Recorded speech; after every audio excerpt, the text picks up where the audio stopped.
Honorable ladies and gentlemen, dear colleagues, dear friends, I'm very glad and very delighted to greet you all here in the name of ICARUS in Klein-Mariazell.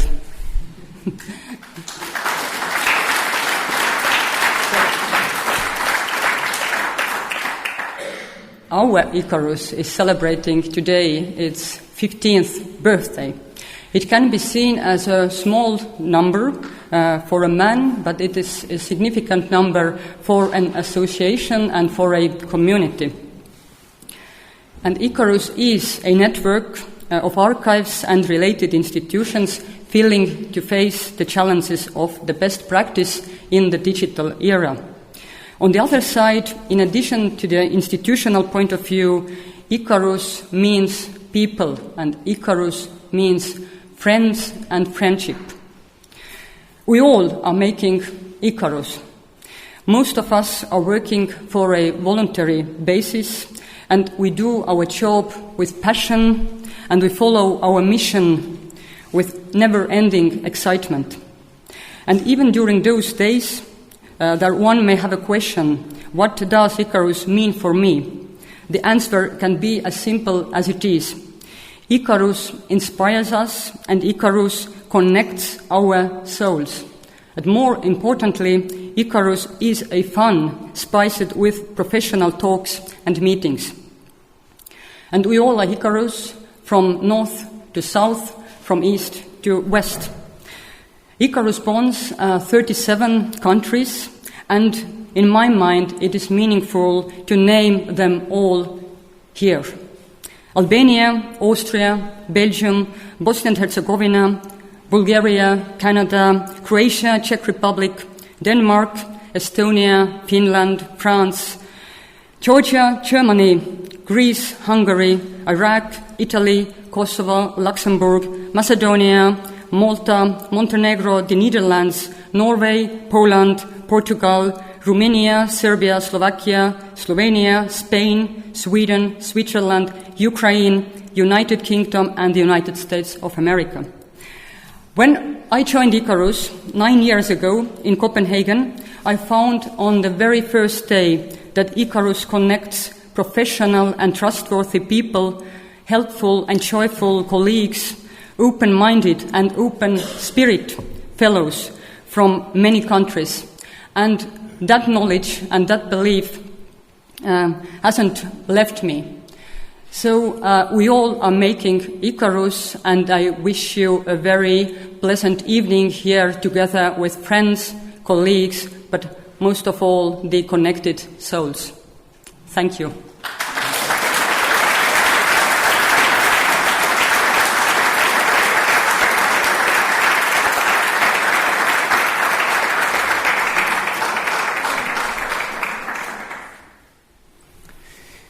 Ja, guten Tag hier in St.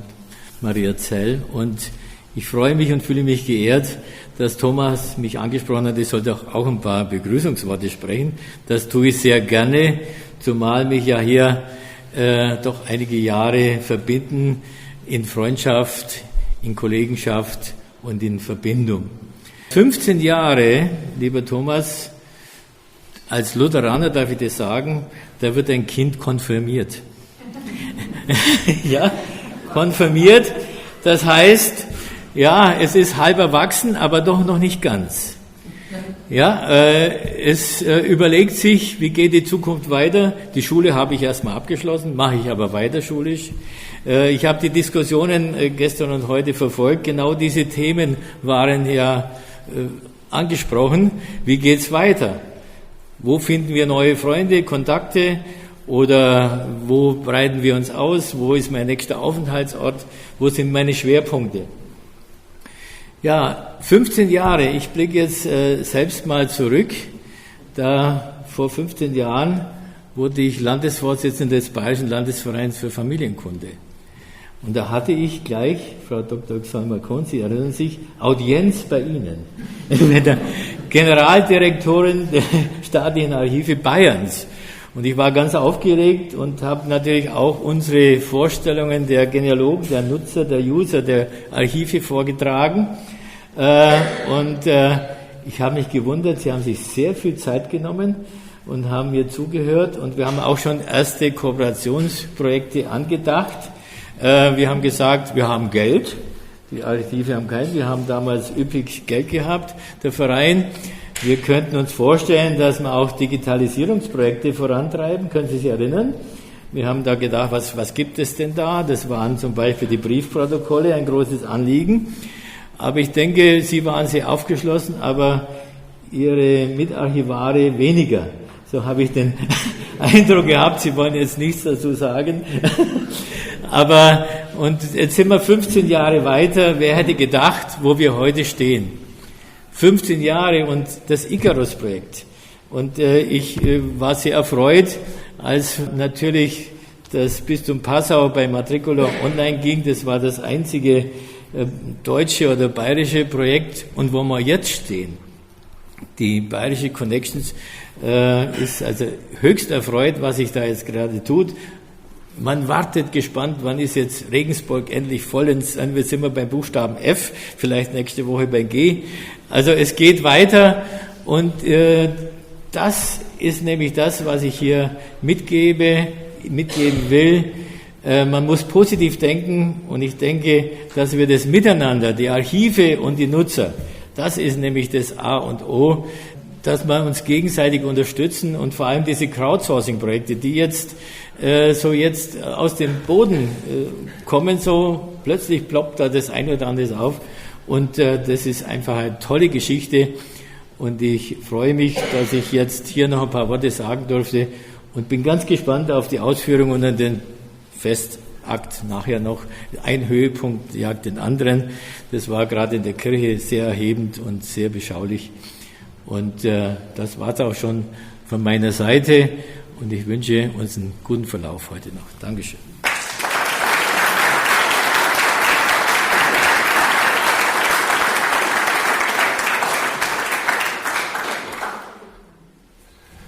So, firstly, grüß Gott here in Klein-Mariazell. Dear colleagues, dear friends of ICARUS, we are, of course, here for celebrating the 15th anniversary of our community. And as it is usual with anniversaries, there are also some presents.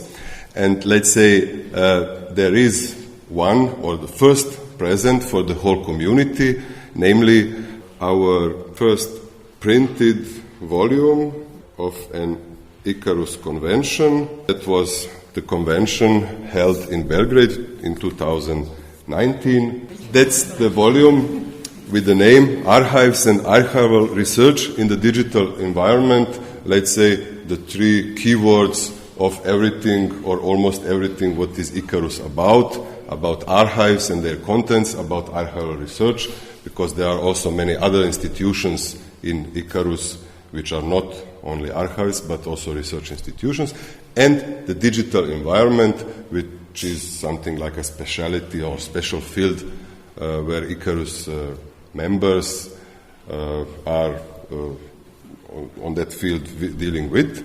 So I have to thank the Faculty of Philosophy from Belgrade as issuer of this volume, but also to ICARUS as a co-founder, and of course to all our contributors and editors and reviewers, and of course on that field of which is very dynamic with digital research of archival data.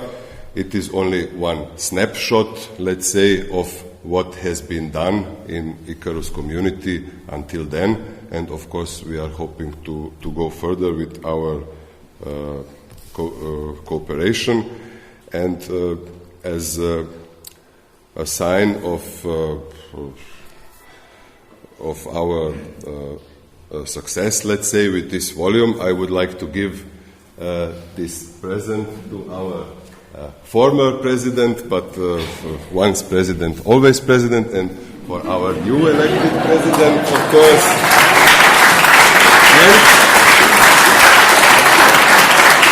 And there is also the third one for the new elected president of ICARUS4all, which is also very important for our community.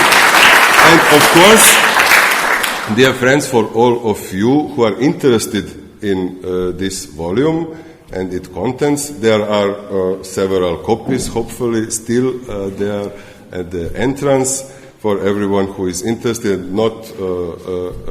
Haven't got own copy yet, please take them afterwards.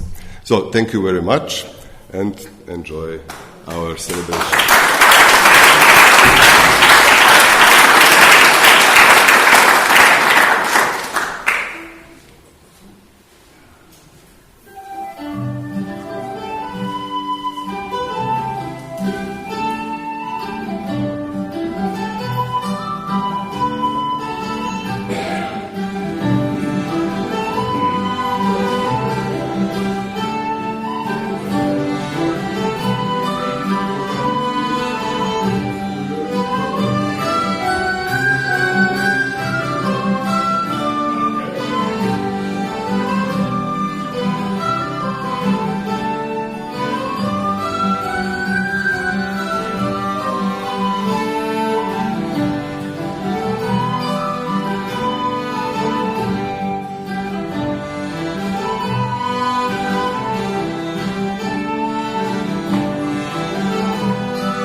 Ladies and gentlemen, dear guests, I beg your pardon that I will speak in German and you see everything good. Sehr verehrte Festversammlung, es ist für mich eine große Freude, dass ich heute bei Ihnen sein kann. Beim 10-jährigen Jubiläum in Wien war ich leider verhindert. Umso mehr freue ich mich, dass ich an diesem einmaligen Ort mit Ihnen diesen Geburtstag feiern kann. Es ist für mich eine große Freude. Die digitale Transformation, in der sich unsere Gesellschaft in nahezu allen Lebensbereichen seit Jahren befindet, begann schleichend und wurde in der Anfangszeit nicht in der gesamten Dimension erfasst. Als Bibliotheken in den 1980er, 90er Jahren ihre Kataloge digital zur Verfügung stellten, fragten sich Archivarinnen und Archivare, ob sie sich auch mit dieser Thematik befassen sollten oder müssten. Wie in vielen Bereichen, so gab es auch in unserer Community im Bereich der Digitalisierung Pioniere. 2 Personen möchte ich herausgreifen: Dr. Thomas Aigner und Dr. Herbert Wurster. Für die jungen Archivarinnen und Archivare, Forscherinnen und Forscher ist es heute selbstverständlich, auf die grenzenlose digitale Bereitstellung von Erschließungsinformationen und digitalisierten Quellen unabhängig von Zeit und Ort zuzugreifen. Doch wie Gerald Meyer und Maria Magdalena Rückert 2010 ausführten, gehört, Zitat, die Digitalisierung von Archivgut mit dem Ziel, die dadurch faksimilierten Originale online für die Nutzung bereitzustellen, neben der Archivierung oder Langzeitspeicherung genuin digitaler Unterlagen zu den größten Herausforderungen der Informationsgesellschaft. Sie erfordert hohen Ressourceneinsatz und tangiert verschiedene archivische Fachaufgaben wie Erschließung und Bereitstellung für die Nutzung, aber auch den Bereich der Bestandserhaltung. Das gilt heute, 13 Jahre später, noch genauso. Werfen wir zunächst schlaglichtartig einen Blick zurück auf Monasterium, auf ICARUS und auf die Entwicklung der Digitalisierung. Auf dem 73. Deutschen Archivtag 2002 in Trier stellte Dr. Thomas Aigner als Leiter des Diözesanarchivs St. Pölten das von der Diözese ausgehende Projekt MOM vor.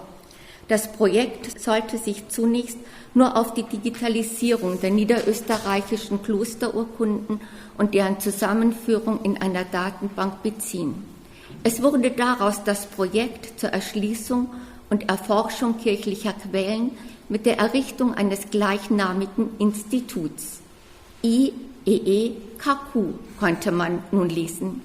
Rasch wurden die Grenzen überschritten und in einem ersten Schritt beteiligten sich Archive Tschechiens und Sloweniens. Im Jahr 2006 wurde eine Vereinbarung mit dem Bayerischen Hauptstaatsarchiv geschlossen zur Digitalisierung der Klosterurkunden von Reitenhaslach, Ranshofen und Passau-Niedernburg. Was heute wie selbstverständlich klingt, war damals eine Herausforderung. So war die erste Frage, wer scannt?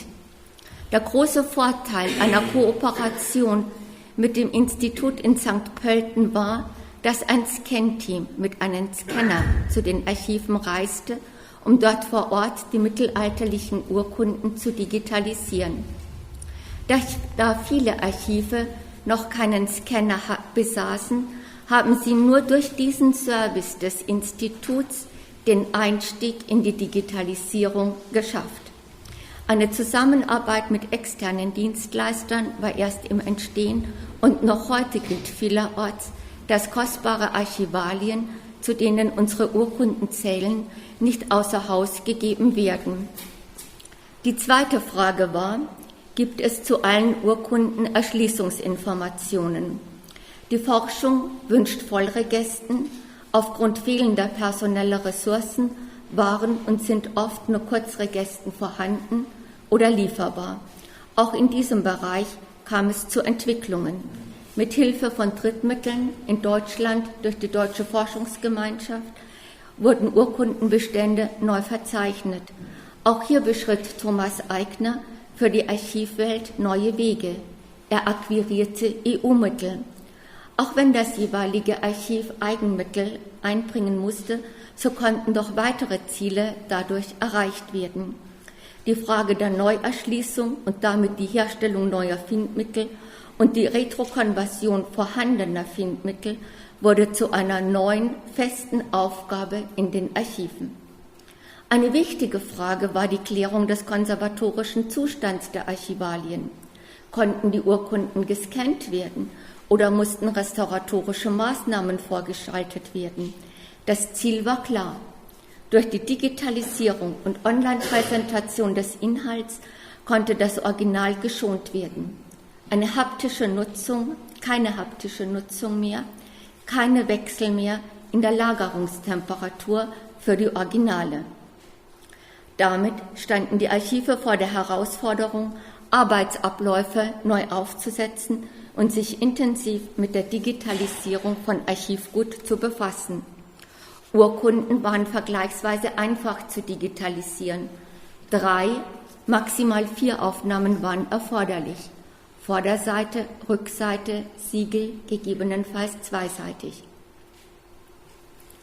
2009 auf dem 6. Bayerischen Archivtag in Kaufbeuren konnte Jochen Kemper schon berichten, dass das Archivportal Monasterium mit über 100.000 Urkunden zum größten Urkundenportal weltweit angewachsen war. Eine Pressemitteilung lautete damals per Mausklick ins Archiv. Herbert Wurster konnte im Kontext der Urkundendigitalisierung deren herausragenden Wert als zentralen abendländischen Identitätsfaktor betonen und herausstellen.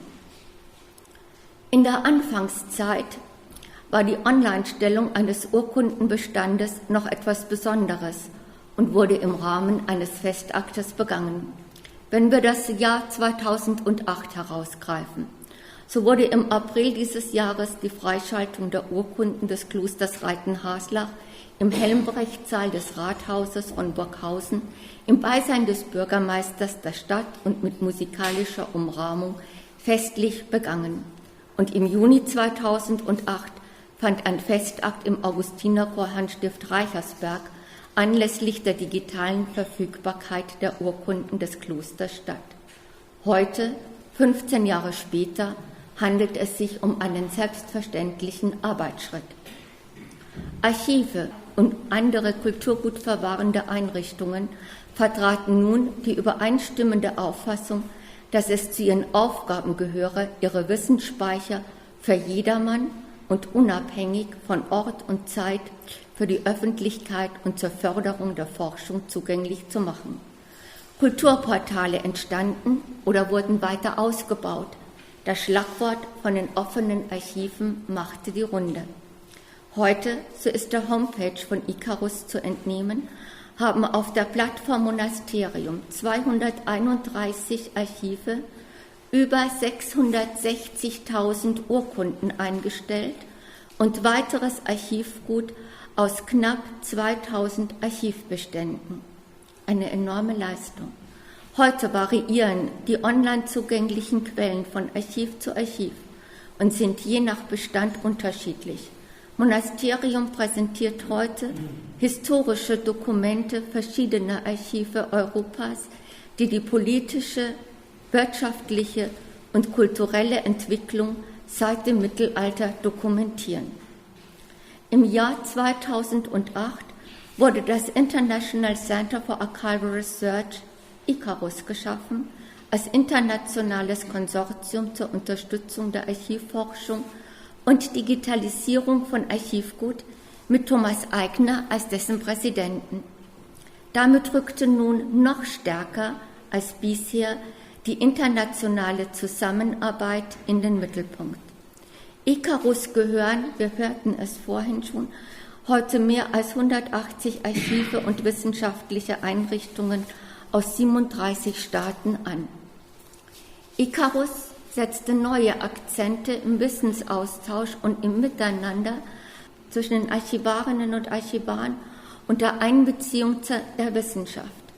Zu nennen wären hier die regelmäßigen dreitägigen ICARUS-Treffen, bei denen nicht nur neue Mitglieder begrüßt werden, sondern auch ein Austausch über die jüngsten Entwicklungen, Projekt- und Arbeitsgruppenfortschritte erfolgt und neue Projekt- und Kooperationsideen entwickelt werden. Persönliche Kontakte werden geknüpft und gegenseitige Kompetenzen gestärkt und, was genauso wichtig ist, langfristige Synergien aufgebaut. Bei den ICARUS-Vorträgen, die von wechselnden Institutionen zu einem Schwerpunktthema ausgerichtet werden, werden Expertinnen und Experten, Interessierte und generell die Öffentlichkeit zum Wissensaustausch eingeladen. Anzuführen sind auch die ICARUS at Work Workshops, die seit 2010 stattfinden. Beispielhaft genannt werden soll hier der Workshop 2018 im Bayerischen Hauptstaatsarchiv im Rahmen des von der EU geförderten Projekts Co-op Community as Opportunity, the Creative Archives and Users Network. Im Mittelpunkt stand die Präsentation von technischen Werkzeugen in Verbindung mit Forschungsfragen. 2 Bereiche möchte ich noch besonders hervorheben: Matricula und die Topothek. Mit der Digitalisierung der Kirchenbücher, der Matrikeln, das heißt der Geburts-, Heirats- und Sterberegister, wurde eine zentrale Quelle vor allem für die Familiengeschichte bequem und rasch zugänglich gemacht. In Bayern kam der Diözese Passau mit dem damaligen Leiter des Diözesanarchivs, Dr. Herbert Wurster, und seinem Mitarbeiter Wolfgang Frohnhöfer eine Pionierrolle zu, die bereits in den 1990er Jahren mit der Digitalisierung begannen und 1997 eine Datenbank für Kirchenbücher präsentieren konnten, die sie dann mit Matricula zusammenführten, ein Kraftakt. Das zentrale Portal Matricula ermöglicht einen staaten- und konfessionsübergreifenden Zugriff auf diese wichtigen historischen Quellen und öffnet sie damit für vielfältige Fragestellungen, zum Beispiel der Sozialgeschichte, aber auch anderer Fragestellungen. Mit der Topothek werden vor allem Quellen gesichert, die nicht immer an erster Stelle der archivischen Überlieferung stehen.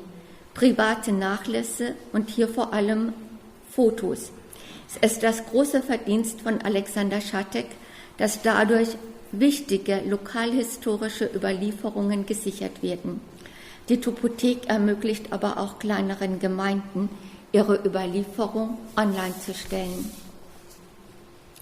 Zu nennen ist auch noch der Verein ICARUS4all, da ist schon einiges gesagt worden, aber besonders herausgreifen möchte ich noch die Zeitschrift Insights, die 2015 ins Leben gerufen wurde und mit einer Coverstory, mit Interviews, Projektvorstellungen, Schwerpunktthemen und auch einzelner Partner große informatorische Verdienste zu verzeichnen hat. Als eigenes Konsortium ist die Time Machine Organization zu nennen, aber darauf möchte ich nicht weiter eingehen. Nach diesem Rückblick gilt es zu fragen, wo stehen die Archive heute und was erwarten Wissenschaft und Öffentlichkeit?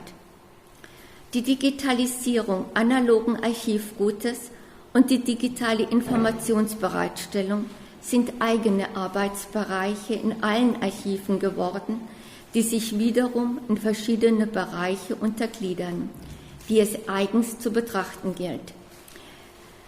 Die Online-Stellung von Erschließungsinformationen hat nach wie vor eine hohe Priorität, verbunden mit dem Ziel, soweit datenschutzrechtlich möglich, 100% der Findmittel auf diesem Wege zugänglich zu machen. Gerade bei größeren Archiven konnte dieses Ziel auch nach rund 25 Jahren, soweit der Rückblick, noch nicht erreicht werden.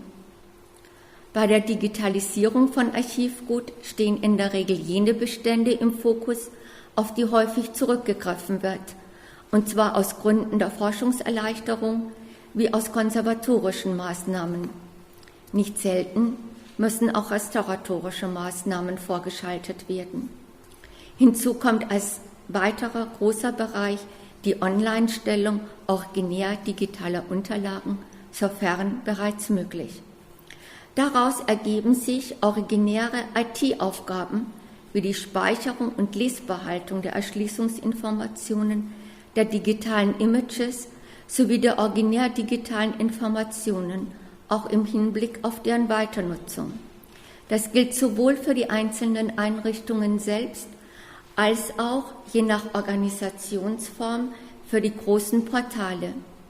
Die Kosten dafür dürfen sowohl in Bezug auf das Personal als auch in Bezug auf Hard- und Software nicht unterschätzt werden.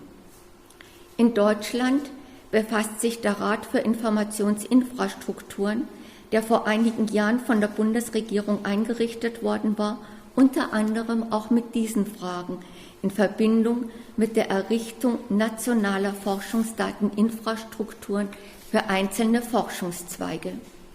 Für die historischen Wissenschaften wurde die NFT4Memory errichtet, zur Zusammenarbeit von Forschenden, Gedächtnisinstitutionen wie Archiven, Bibliotheken, Museen und Sammlungen und Einrichtungen für technische Infrastrukturen, wie zum Beispiel dem FIZ Karlsruhe in Baden-Württemberg. NFT4Memory umfasst nicht nur die Geschichtswissenschaft als solche, sondern auch andere Disziplinen, die historische Daten als Teil ihrer Methodik nutzen. Zu nennen sind hier beispielsweise die Wirtschafts- und Sozialwissenschaften. Ziel des Konsortiums ist es, eine hohe Qualität historischer Forschungsdaten dauerhaft zu gewährleisten und damit die Rolle der Geisteswissenschaften in komplexen, sich schnell verändernden Gesellschaften zu sichern.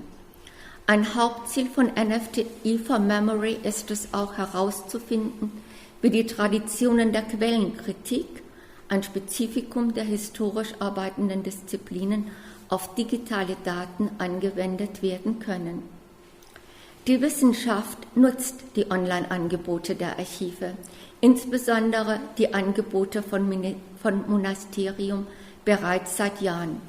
Adelheid Grah berichtete bereits in Heft 1 aus dem Jahr 2015 in Insights darüber, welche Bedeutung die Kooperation des Instituts für Geschichte in Wien mit ICARUS an sich, seinen Datenbanken und den darauf bereitgestellten internationalen Archivgut für die akademische Lehre, für die Quellenforschung und für den Bereich der Digital Humanities in generell besitzt. Die Geschichtsforschung hat sich als wissenschaftliche Disziplin in der digitalen Transformation verändert. Studiengänge in Digital Humanities und Digital History haben an vielen Lehrstühlen Einzug gehalten, zum Teil wurden auch neue Lehrstühle errichtet. Sind die Digital Humanities, in Deutsch auch digitale Geschichtswissenschaften genannt, ein Forschungsbereich an der Schnittstelle zwischen Informatik und Geschichtswissenschaft und Geisteswissenschaften, so befasst sich die Digital History mit Epochen und Räumen, für deren Erforschung Quellen digital aufbereitet oder digital verfügbar sind und digitale Methoden zur Erreichung des Forschungsziels zum Einsatz kommen. Dazu kann neben die Verknüpfung von Quellen aus verschiedenen Beständen und oder auch verschiedenen Archiven die Entwicklung von Tools für statistische oder semantische Auswertungen kommen, die Entwicklung von Werkzeugen zur parametrisierbaren Volltextsuche oder auch die Erstellung virtueller Ausstellungen. Digital History adaptiert digitale Methoden für die Geschichtswissenschaft und entwickelt diese weiter. Darauf aufbauend entwickelt sie eine eigene Methoden- und Datenkritik. Vor einigen Wochen fand im Mai in Berlin die zweite Digital History Tagung statt, die sich unter anderem mit digitalen Methoden in der geschichtswissenschaftlichen Praxis, fachliche Transformationen und ihre epistemologischen Konsequenzen befasste. Ein wichtiger Schritt sowohl für die Digital History als auch für die Digital Humanities war in den vergangenen Jahren der Bereich der Handwritten Text Recognition. Zu nennen ist hier beispielsweise das Projekt READ, das unter Beteiligung des Passauer Bistumsarchivs das System Transcribus entwickelt hat. Einen weiteren Bereich gilt es in diesem Zusammenhang zu nennen: die häufig gewünschte Anreicherung von Erschließungsinformationen erfolgt bereits in manchen Archiven, vor allen Dingen in der Schweiz, wenn ich recht sehe, im Rahmen von Citizen Science Projekten. Die Entwicklung ist jedoch schon weitergegangen.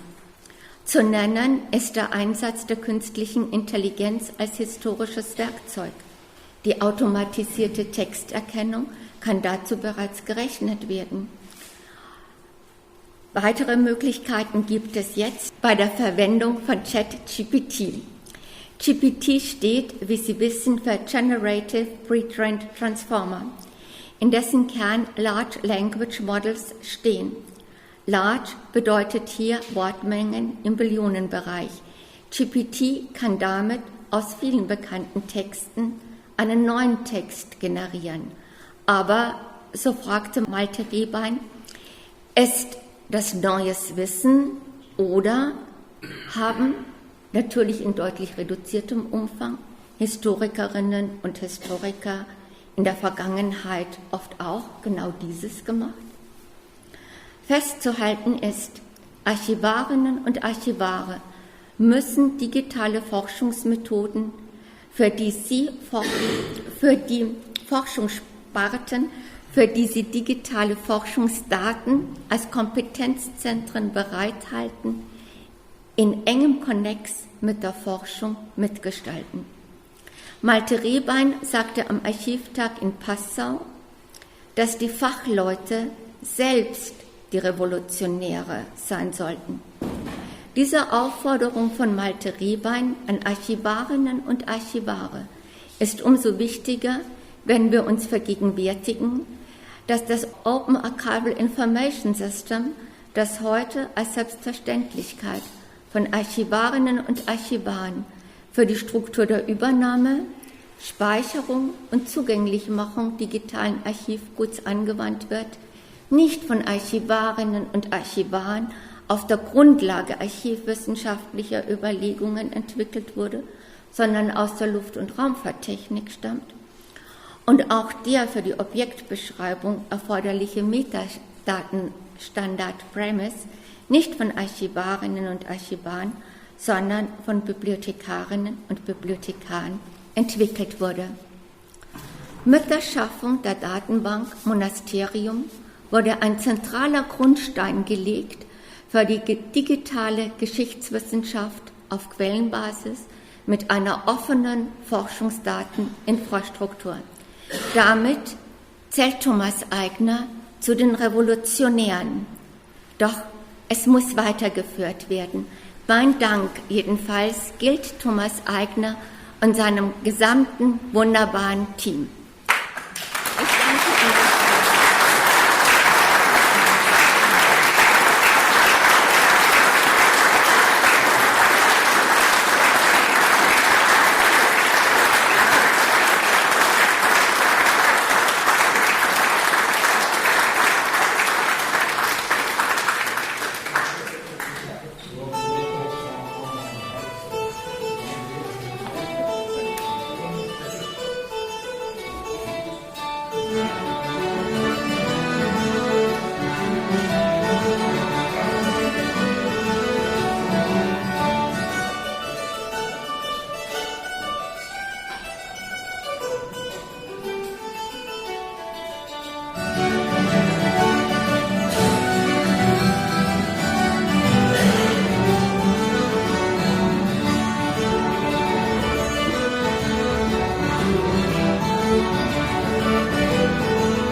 Before we conclude this part of the evening, I have a present in the name of ICARUS board, but I hope that we can say that this present is in the name of whole ICARUS community.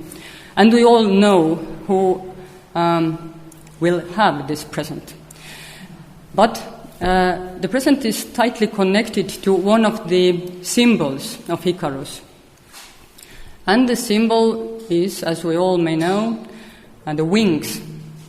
But before I go to the present and this part of our presentation, I ask everyone to think a little bit by yourself. What does a symbol of wings mean to you?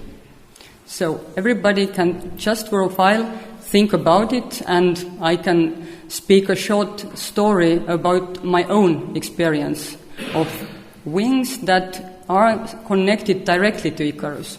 So as we know, there was an ancient story about ICARUS who ignored his father's warnings and flew above the sea but fell down into the sea because his wings made of wax and weather just melted.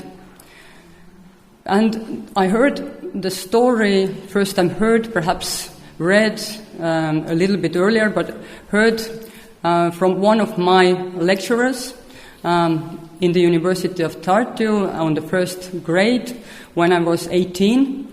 And then I thought by myself, just after listening this story, that what a ridiculous story. Why this ICARUS didn't just start to swim after he has fallen down to the sea, because I thought that there must be always an exit. There must be a way out somehow. And I thought that no, this ancient Greek history is not for me, that is something that you can't prove. And then I turned myself to the science of archivistics. There must be always proof as well behind some story or all the stories. But now we go to our dear Thomas.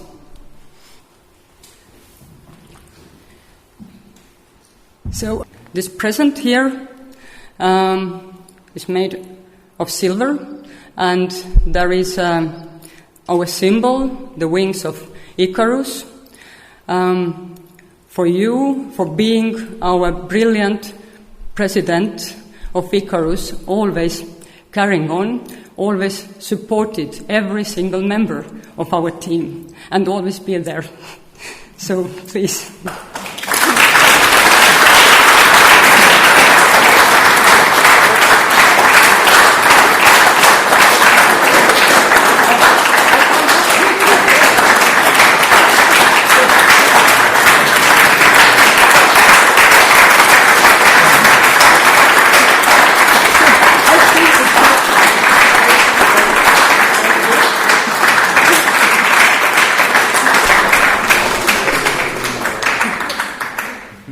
Oh, okay. So it must be like this. I don't know how. This is. Thank you. So, thank you so much.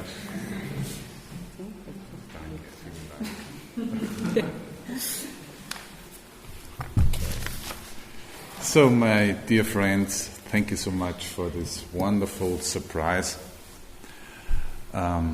I'm really overwhelmed. I have no words for what's going on here because of this surprise, but I never would have guessed. Sorry. One of my a dream come true today, because as you might have seen, this is my favorite place in the world, and now also my favorite people in the world have come here, and that's really the greatest gift that you could give me, that you came here in order to celebrate with me and with my dear colleagues. And so I'm so grateful and honored about you being here, and also about having accompanied my way during the last, let's say, 20 years, because the ICARUS story didn't start 15 years ago. It started almost exactly 20 years ago, when we, in 2001 and 2002, had at that time, crazy idea to digitize the medieval charters.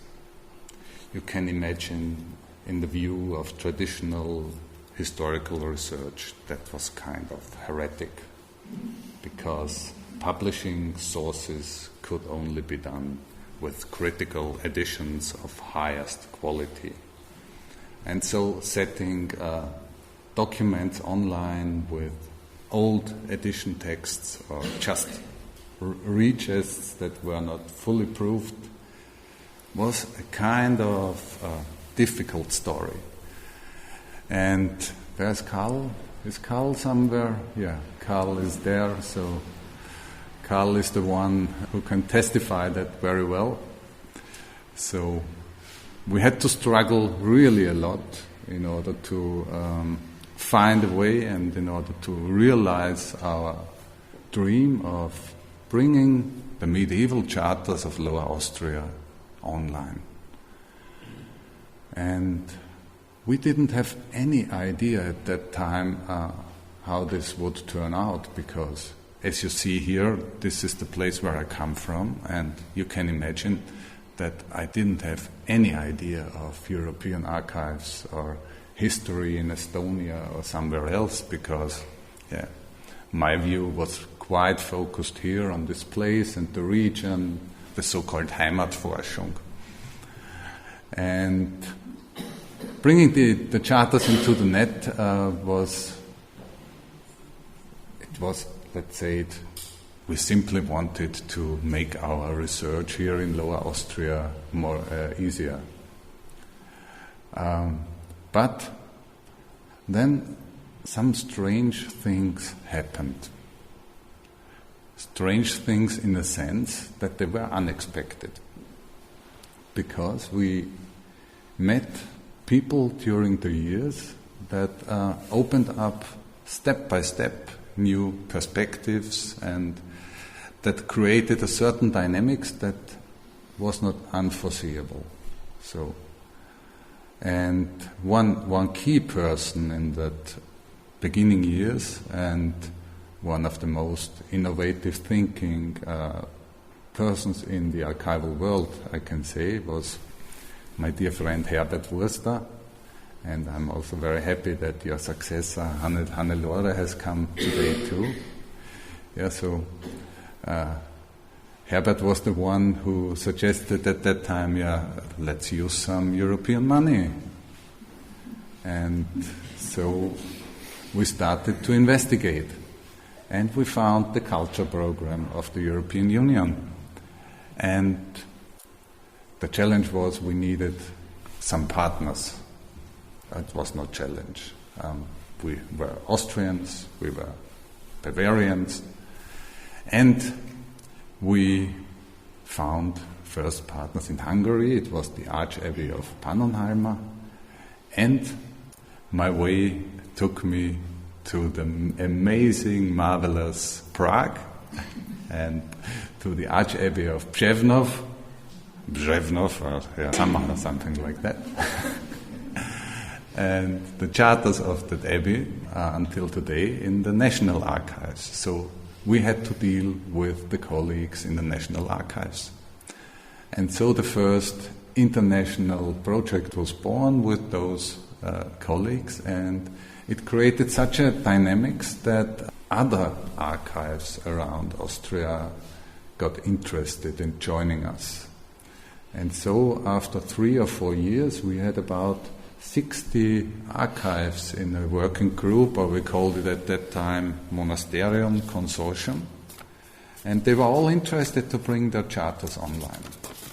And at that time we were really focused still on the charters, because digitizing the huge bunch of the rest of the material, it was quite unrealistic at that time. And so we had our first meeting, I think it was in Prague, with wonderful Mr. Babička. Yeah, we have Mr. Babička as one of our honorary members, always in a really lovely memory. And then the development went further, because we saw, archives in the digital world don't need just digitized charters. They need money, they need cooperation, they need continuous exchange of knowledge, of expertise, of experience. And we had also at that time some 70,000, 80,000 charters online. And we also had to think about sustainability, because many portals come and go, and if you do something like that, you need to take care that your generation does something good and the next generation loses it. So we thought, how can we ensure that this treasure of expertise, of experience, and this treasure also, let's call it love between colleagues, friendly friendship, how can we preserve that? And so we founded in 2008 ICARUS. ICARUS is not a program of us, of course. It was just a necessity, because we had a name, the full name of International Center for Archival Research. It's ICAR. But we didn't want to become a branch of Apple like iPod and so, And so we needed something to add so that it sounds well, and so we simply added the US, so ICARUS, so ICARUS was born. And so the evolution went further. So we became a network in general for archives facing the challenges in the digital world, and we were also lucky because it was quite a luck to get our first large-scale project, 4 million euros, with an amount of 4 million euros, the ENAC project.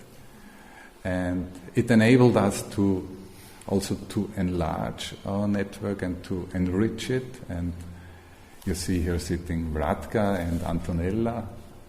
They were part of the team at that time. So the Croatian National Archives and the University of Naples joined us. And I don't know who else took part in the ENAC project. Yeah, the Slovak Archives Administration, the University of Belgrade, of course the Bavarians. Yeah, it has to be said that I think our success story wouldn't have been so successful if there wouldn't have been two very strong axes of relations. And there was the one to Prague, and then a little bit later also to our dear Slovak colleagues. But right from the beginning of the monasterian project in its internationalization, it was the Bavarian axis, especially with Herbert, but then also with the Archives Administration. And so it's no coincidence that the festive speech was given today by Mrs. Ksoll-Marcon. And I feel it is a special honor and pleasure that also her successor, Mr. Grau, is today with us. So I think it's a wonderful expression of our really deep relation that the Bavarian archives still have with ICARUS. So thank you so much.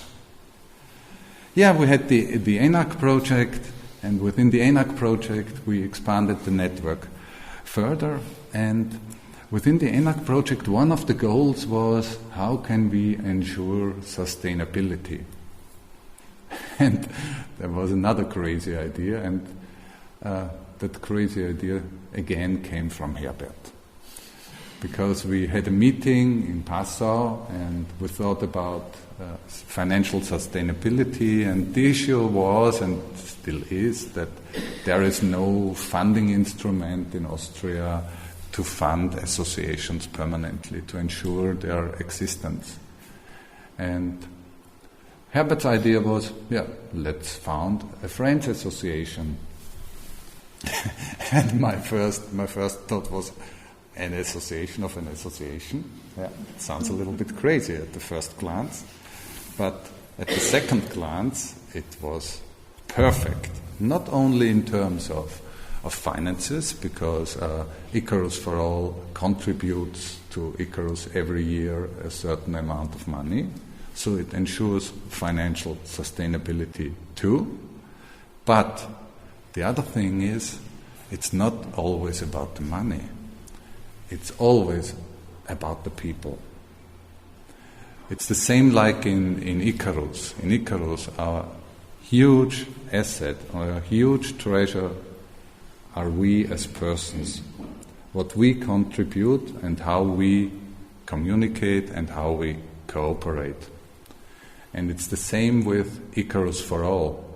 Of course, the contribution is important, but it's much more important that within ICARUS4all we have a fan club of more than 700 people out there everywhere in the world. Of course, most of them are here in Central Europe, but we have members in Brazil, we have members in Australia, we have members in the US. Everywhere in the world we have fans. And those fans, they think about us. They think about us, and it's their intention also to help us. So they give us a lot of positive energy too. And I think that's much more important than the money. The positive energy that we have within our two communities of ICARUS and ICARUS4all.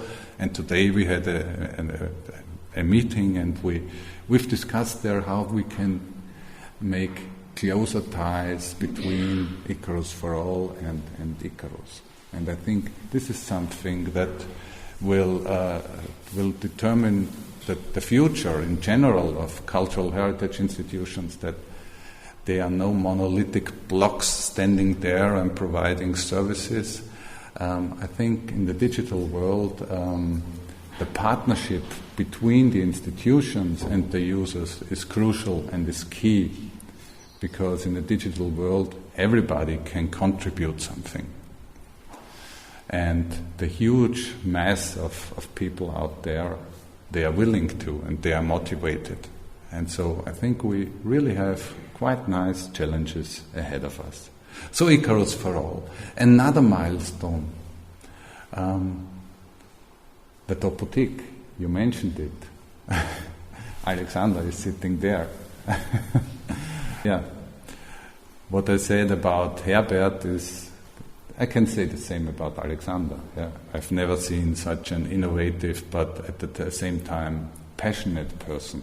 Creating the Topotheek and driving it continuously forward, and is such an incredible success story and achievement. And I think it was really the right decision that we in ICARUS said, okay, how can we help Alexander, and how can we bring the Topotheek under the wings of ICARUS?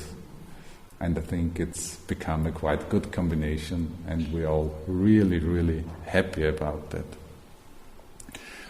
Yeah, and I guess you remember the second large-scale project we received, the co-op project, Cooperation as Opportunity.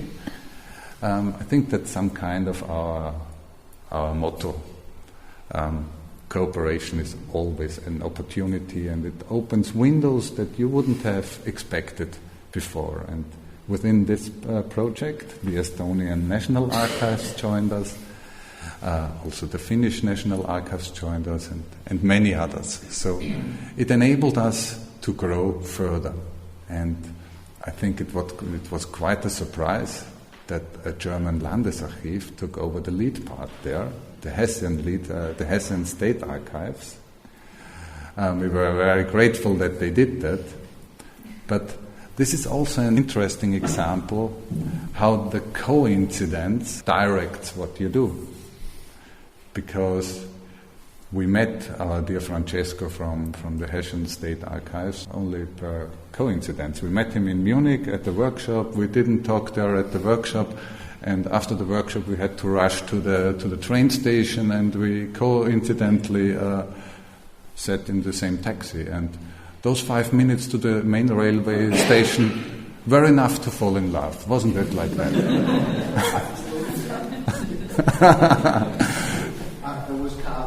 Yeah, of course. I think it's good that you mentioned it. Of course, everybody who knows me quite well,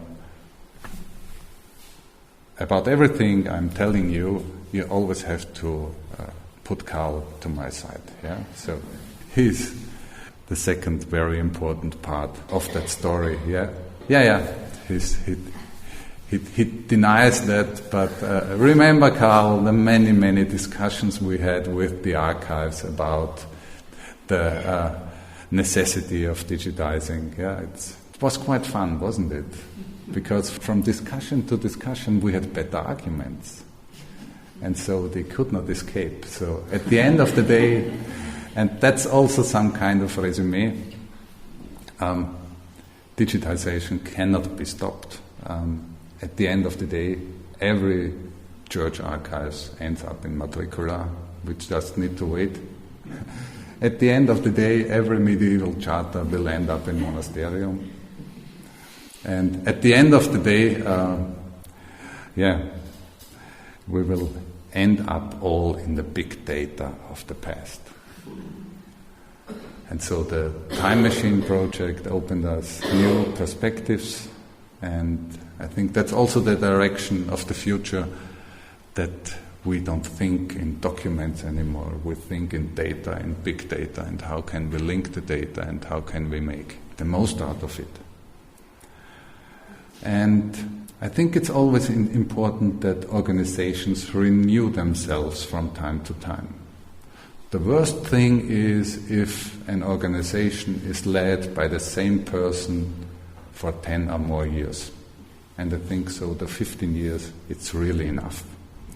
It's really enough because you always need fresh ideas, fresh faces, fresh persons, and you always have to think about new ways. And so for me, the second greatest gift of today is, of these days, is that I do not need to be the president anymore, and that I know and that I can be sure that with our triumvirate, with Birgit as the president and Vladka and Žarko as the vice president, the ICARUS story will go on well. I'm absolutely sure. And the second great gift is also that our dear friend Per from Sittard, where is Per? Has he left? You are too close, yeah. We had our last ICARUS convention in Sittard, and when we had that, he told us that he is about to retire, and so we thought, okay, then he will retire, and then we will write some emails, and that's it. But we needed a new president also for ICARUS4all, and we found one. And having you as a new president of ICARUS4all means also that we keep you also in a formal way in the family. And that's really a huge gift, and really is absolutely awesome. Another thing that is also absolutely awesome is that we have really a stable team. So if you think about Carl, he's the man from the first hour, from the first minutes. So he's in since 2002. It's 21 years, it's quite a long time. Then I remember within the Monasterium project, we had a project that meant scriptorium. So we invited students to transcribe charters. And we invited them also to help us preparing the charters in the archives. And one of those students was Daniel. Yeah. And you see he's become older, he looks quite serious in the meanwhile, yeah, so the haircut is quite, I'm surprised, but you can imagine that for me as a heavy metal fan, it was quite impressive to meet the student preparing the charters in the Austrian State Archives. In the repository, I expected some students, seriously, the rest. And it was Daniel with some black skull T-shirt with Nietengürtel and so, So I thought, okay, it's Lemmy of Motorhead, yeah? So, okay. So the first impression was already perfect. But it's not the first impression, I think. The second thing is... I've never met such a talented person like Daniel. Yeah, really. He's really a gift to our community because we firstly just hired him for scanning charters, but it turned out that he can do almost anything, and no challenge is too big for him. He can do anything. Yeah, he has a perfect knowledge in digitization, in artificial intelligence, whatever. Do you want to know how Caroline got her job? Yeah.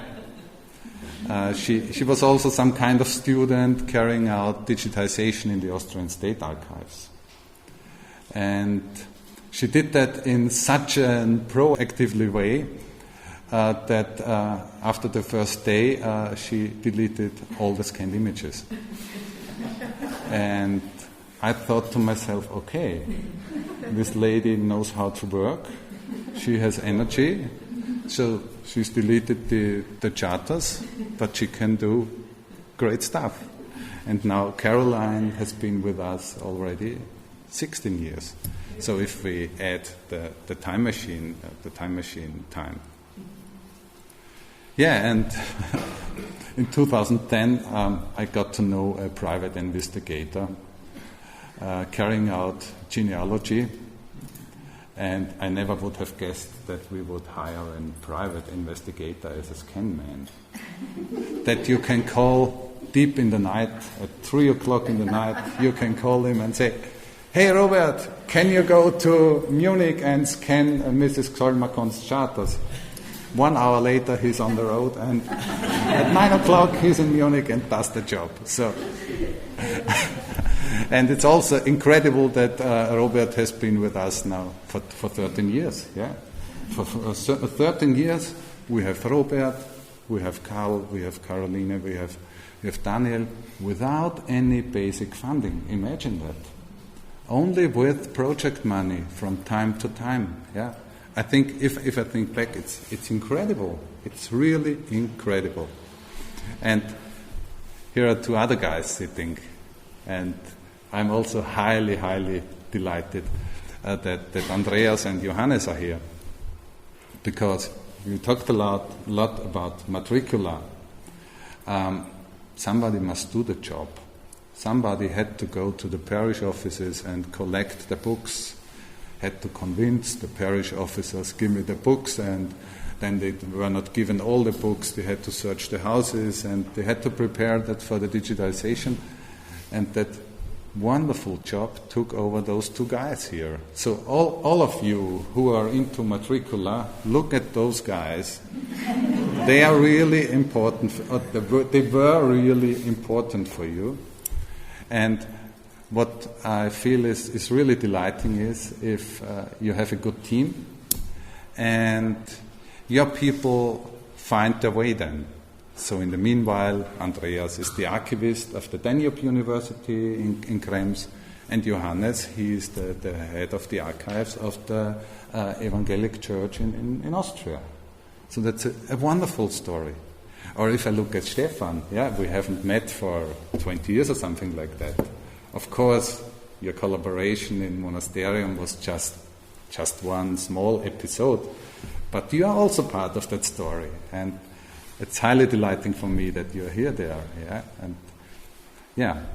and it's also highly delighting that many of the archivists and the archives that have contributed during the times are here, and I see here also 2 key archives. It's the Vienna Municipal Archive.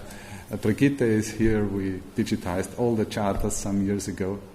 But one key factor for Monasterium becoming so great was the Salzburg Provincial Archives. Do you remember our beer in some restaurant? Because the Salzburg colleagues, they received some money to not to digitize, to microfilm the charters in the state archives. It's quite a lot of material. And at the same time, we digitized the monastery archives in there. And then I thought to myself, hey, only microfilming in those times? And then I suggested them, hey, we digitize it. We pay it. But what you do not know, at that time I had no idea where to take the money from. And it was about, I don't know, 20 or 30,000 charters, something like that. Yeah, it was quite a lot. But 1 year later we had the European project and we had the money. So just do it, yeah. And I have to, sorry, but I think one momentum also is, Karl, you remember our dear colleague from the Burgenland Provincial Archives. from Leonhard Brickler. I have to say it in Austrian dialect, but some kind of our philosophy is also scheißt dir nix, dann fehlt dir nix. Ja.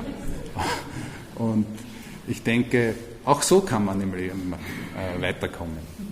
Yeah, I think I've spoken much too much. I would like to ask my dear colleagues from the ICARUS team to come here and to stand with me, because it's not just me with Karl, come here. Maybe also our current team can come here. Maybe Adela and Tatjana can come. Robert, come on. I think the camera goes by itself. And maybe...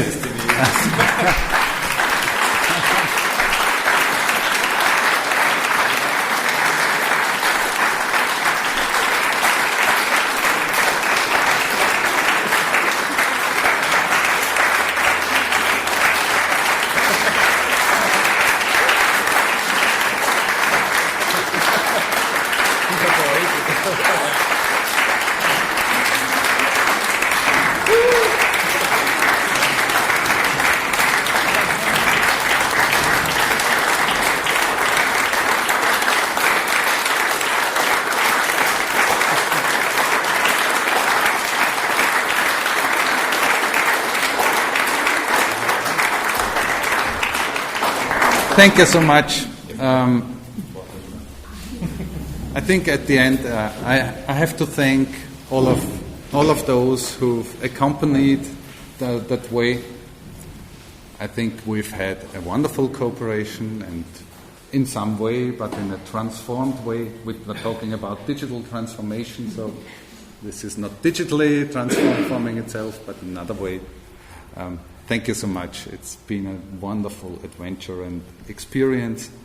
But I'd like to thank also all of you colleagues from around Czech Republic, Germany, Bavaria, Italy, Croatia, Estonia, Netherlands, Hungary. Yeah, so you remember our first encounter, Java. Yeah. That was quite an interesting experience. Because, Karl, do you remember when we had that first meeting? We thought that Java is against us. Yeah? Because he had a lot of critical questions and we didn't know him. But now we know him, and we know that it was just his interest. Yeah? Dear colleagues, just imagine I had a quite orderly course and entered a young guy to the National Archive of Hungary and had a lot of thoughts and activities, suggestions, and we were very jealous that somebody like a young guy, I am really surprised that he is only 50. I will do it also. And he wanted something which was terrible. And some years later I think we work together, but yes, on that year, in 2008 or 2007, we said that it is impossible to work with them together.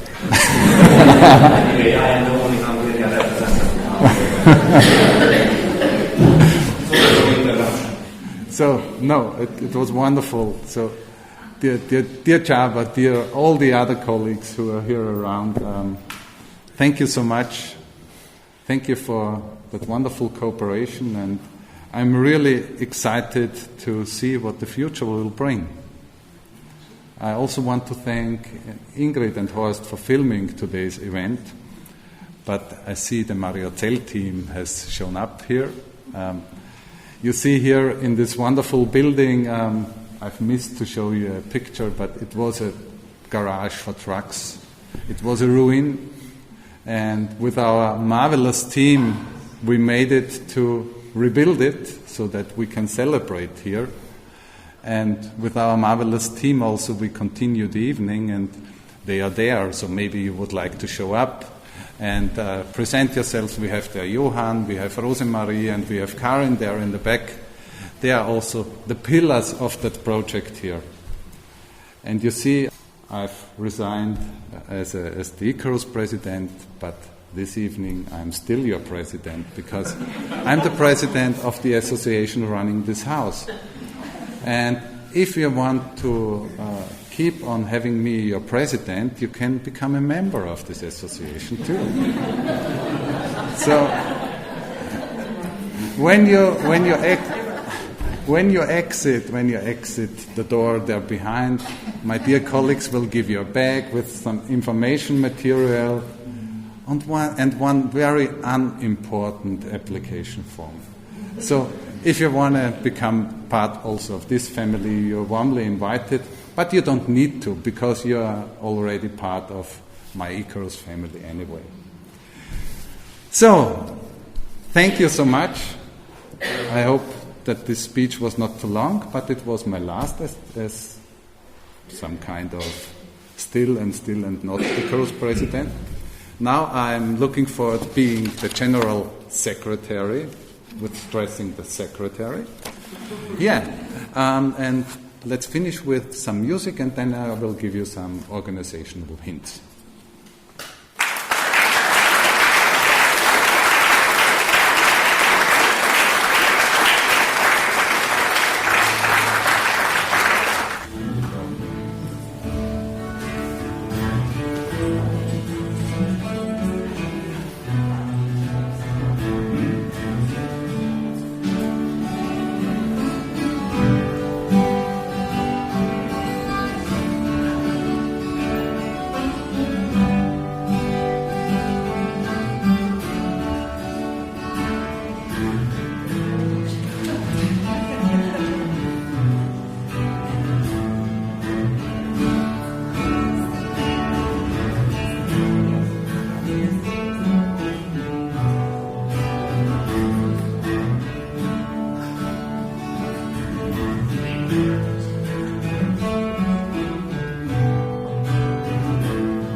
So, now I would like to thank Mrs. Ksoll-Marcon for your wonderful speech. Thank you so much. And we have a small present for you. Here you can learn the complicated founding history of our monastery, because we've published a book on that, only on the founding history, 500 pages. So I do hope that we meet soon and that we can talk about that. And we also have from our former vineyards a red wine. We also have white wine, of course. The thing is, this is not any wine. Sorry, I have to say that because it's really so amazing. Because you must imagine the wine left that building 200 years ago, and now with our event location, the wine returned. Not as much as there was. Here were about 200,000 liters 200 years ago, but now we have about 50 liters there in the back. So it's some kind of beginning, but it's not any wine. It's a wine from a former vineyard of the monastery. Here you have the coat of arms there. So it's an really historical wine. So enjoy it. If you prefer white wine, you can have the white.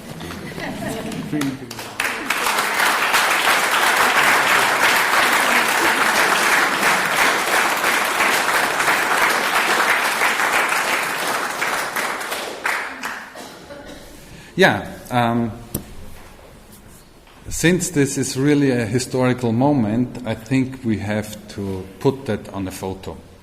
So, if you agree, supposedly there are people that don't agree to such things, but I do hope that all of you agree to be on a group photo.